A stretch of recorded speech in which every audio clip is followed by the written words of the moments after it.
এই ভিডিওটা অনেকেরই হয়তো বোরিং লাগবে, সেই একই জিনিসের ছবি কিংবা ভিডিও। এগুলো কিন্তু আমার পুরনো ভিডিওর থেকে নেওয়া নয়, এগুলো গত 3-4 দিনে শ্যুট করা। তবে যারা নেচার লাভার, আশা করি তাদের এই ভিডিওটা ভালো লাগবে। আমি বারান্দায় বিস্কিট দিলে প্রথমেই দেখি পাখিরা আসার আগেও মাছি চলে আসে। মাছি কিন্তু খুব ইন্টারেস্টিং। একবার ক্লোজ আপের ছবিটা দেখলে বোঝা যায় ওদের বড় বড় চোখ আছে, আসলে কিন্তু ওখানে হাজার হাজার চোখ আছে। ওদের রিফ্লেক্স টাইম আমাদের থেকে 10 গুণ বেশি। আমাদের এরকম হলে ক্রিকেটাররা, পার্টিকুলারলি উইকেট কিপাররা, একদম স্টাম্পসের পাশে দাঁড়িয়ে উইকেট কিপিং করতে পারত, কোনো মিস হতো না। এই ভিডিওটা যদি বড় স্ক্রিনে দেখা যায় তাহলে পরিষ্কার পিঁপড়েগুলোকে দেখা যাবে। পিঁপড়েরাও কিন্তু খুব অর্গানাইজড। তারপরেই একটা কাক এসে বিস্কিটটা নিয়ে উড়ে পালালো।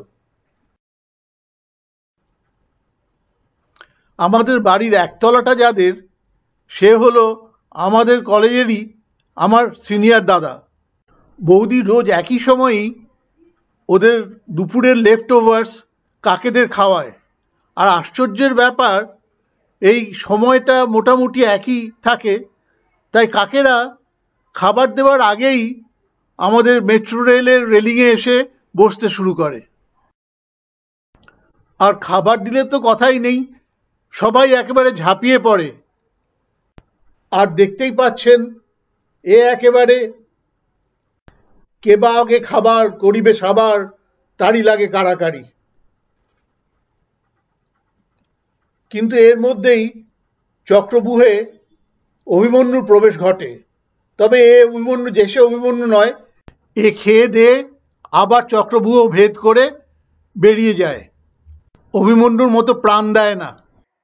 অবাক কাণ্ড, আজকে একটা শালিক এলো আর বিস্কিটটা নিয়েই উড়ে পালাল। আমাদের বারান্দা বাগানে এখন প্রচুর রেইন লিলি ফুটছে, খুব সুন্দর দেখতে লাগে।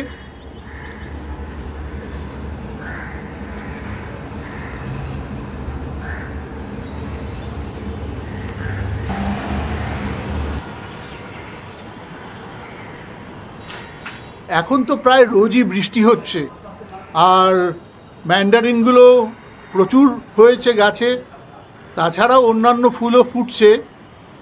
খুব সুন্দর ওয়েদার, বারান্দায় দাঁড়ালে একবারে প্রাণ জুড়িয়ে যায়, ঠান্ডা ঠান্ডা হাওয়া দিচ্ছে। আমি আবার বৃষ্টিতে ভিজতে খুব ভালোবাসি, মাঝে মাঝেই বৃষ্টিতে ভিজি। বৃষ্টিতে ভিজলে আমার মোটেই জ্বর হয় না। অন্য গাছটায় তো এই অসময়েও ম্যান্ডারিন পাকতে শুরু করে দিয়েছে। আশা করি আবার হবে ডিসেম্বর জানুয়ারি মাসে। তবে আমি আগেও বলেছি, এই ম্যান্ডারিন এত টক যে খাওয়া যায় না। বলেছিলাম এই মরশুমে আর অর্কিড ফুটবে না, কিন্তু এখন দেখছি একটা অর্কিডে কুড়ি এসছে। এই অর্কিডটা খুব সুন্দর দেখতে হয়, লাল রং, মানে বেশ ডিপ লাল, কিংবা মেরুনও বলতে পারেন। ফুলটা ফুটলে আপনাদের দেখাবো ফুলের রংটা কেমন আর ফুলটাই বা দেখতে কেমন হয়। আমাদের বারান্দা বাগানে এখন খুব বেশি ফুলের গাছ নেই, কিন্তু যা আছে তাতেও বেশ ভালোই ফুল হচ্ছে।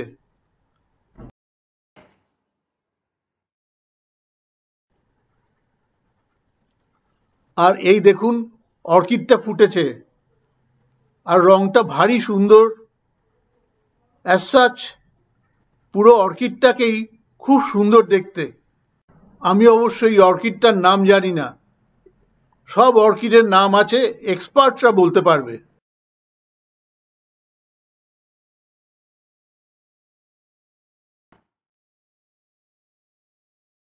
আর প্রচুর ড্রাগন ফ্রুট হয়েছে, এরকম এর আগে কোনোদিনও হয়নি, একসঙ্গে এতগুলো ড্রাগন ফ্রুট। তবে আরও কয়েকদিন পরে তুলতে হবে, এখনো পুরোটা পেকে গেছে হয়তো, কিন্তু আরেকটু বড় হবে। আমি দোকানে ড্রাগন ফ্রুটের দাম জিজ্ঞেস করেছিলাম, আজকাল বেশ ভালোই পাওয়া যাচ্ছে ফলের দোকানে। একটা ড্রাগন ফ্রুটের দাম 50 থেকে 70 টাকা। এ তো একদম চায়নায় যখন প্রথম প্রথম ড্রাগন ফ্রুট আসতো থাইল্যান্ড থেকে, সেই রকম ব্যাপার। তারপরে অবশ্য চায়নায় নিজের প্রোডাকশন শুরু হয় এবং ড্রাগন ফ্রুটের দাম যথারীতি অনেক কমে গেল। চাইনিজরা ড্রাগন ফ্রুট খুব পছন্দ করে, কারণ ওরা ভাবে এটা অ্যাফ্রোডিজিয়াক। কামরাঙা বা স্টার ফ্রুট আমাদের বাড়িতে এখন বেশ ভালোই হচ্ছে। রোজই যে খাই তা নয়, তবে প্রায় ব্রেকফাস্টে একটা আধটা খেয়েই থাকি। তবে কামরাঙার প্রচুর উপকার থাকলেও যাদের কিডনি প্রবলেম বা হাই ক্রিয়েটিনাইন, তাদের না খাওয়াই ভালো।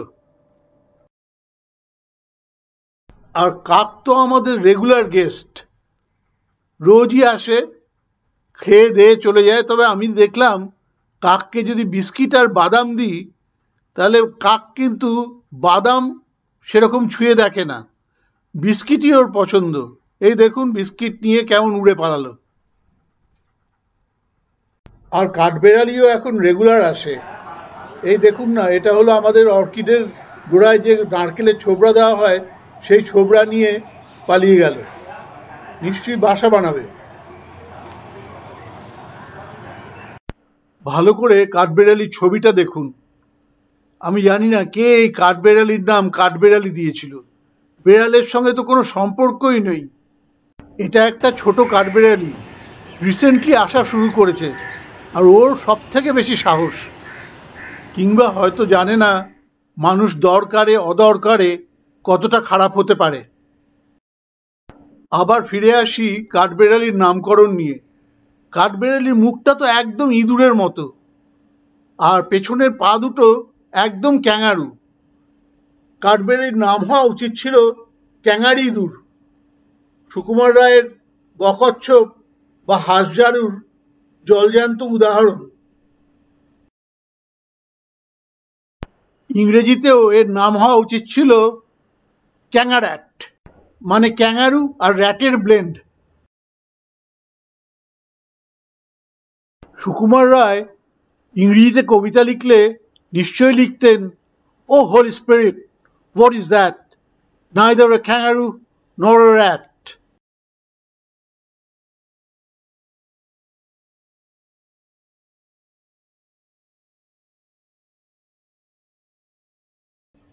ইঁদুর আর কাঠবেড়ালি দুটোই রোডেনশিয়া বর্গের স্তন্যপ্রায়ী প্রাণী। নেহাত পেটে থলিটা নেই, তাহলে তো একেবারে ক্যাঙারুই হয়ে যেত।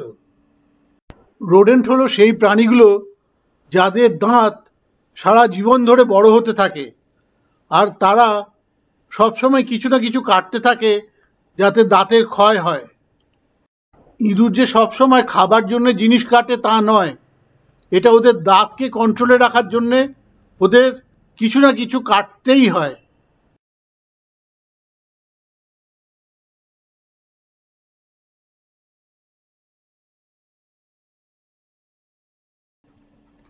কাঠবেড়ালির সামনের পা দুটো ছোট ছোট, সেই দুটো ছোট পা দিয়েই কি সুন্দর বাদামগুলো তুলে খোসা ছাড়িয়ে খায়।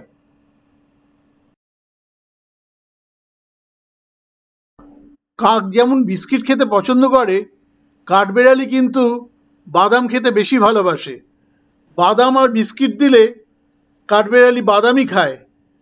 এই ভিডিওটাতেই দেখতে পাবেন যে কিভাবে বাদামগুলো খেয়ে বিস্কিট না খেয়েই চলে গেল।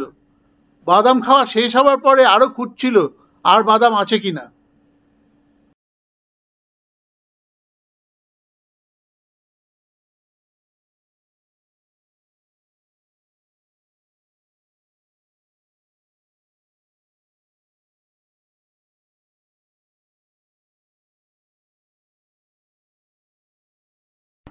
আমার হঠাৎ কাঠবেড়ালি আর ক্যাঙারুর একটা স্ট্রাইকিং সিমিলারিটির কথা মনে পড়লো মানে এটা পুরোপুরি আমার নিজস্ব মতামত, সত্যি মিথ্যে জানি না। ক্যাঙারু পেছন দিকে হাঁটতে পারে না, ক্যাঙারু পায়ের জন্য আর মোটা লেজের জন্যে। আমার মনে হয় কাঠবেড়ালিও পেছন দিকে হাঁটতে পারে না। কাঠবেড়ালিকে যদি ঘুরতে হয় তাহলে চোখের পলকে 360 ডিগ্রি টার্ন নিয়ে দৌড়ে পালায়। এই ব্যাপারে কারোর যদি কিছু জানা থাকে তাহলে আমাকে দয়া করে জানাবেন।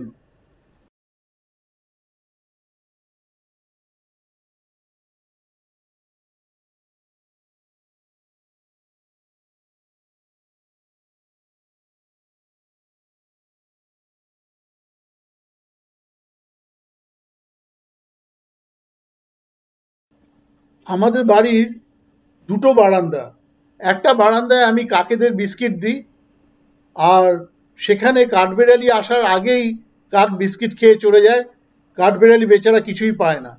তাই এখন অন্য বারান্দায় বিস্কিট আর বাদাম দিতে শুরু করেছিলাম, কিন্তু অবাক কাণ্ড, এখন কাকেরা অন্য বারান্দার থেকে এসে বিস্কিট নিয়ে চলে যাচ্ছে। বাদামগুলো অবশ্য রেখে দেয় কাঠবেড়ালির জন্য। কাকেরা অসম্ভব চালাক হয়। এই যে এইখানে দেখুন, কাঠবেড়ালিটা বাদাম খেয়ে বিস্কিট না খেয়েই চলে গেল।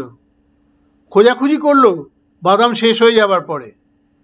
এখন যদিও সন্ধে 7টা বাজে, তাও এই লম্বা ভিডিও যদি কেউ এতক্ষণ অবধি দেখতে পারেন, ধৈর্য যদি থাকে, তাহলে এখানেই শেষ করব 9 o'clock দিয়ে।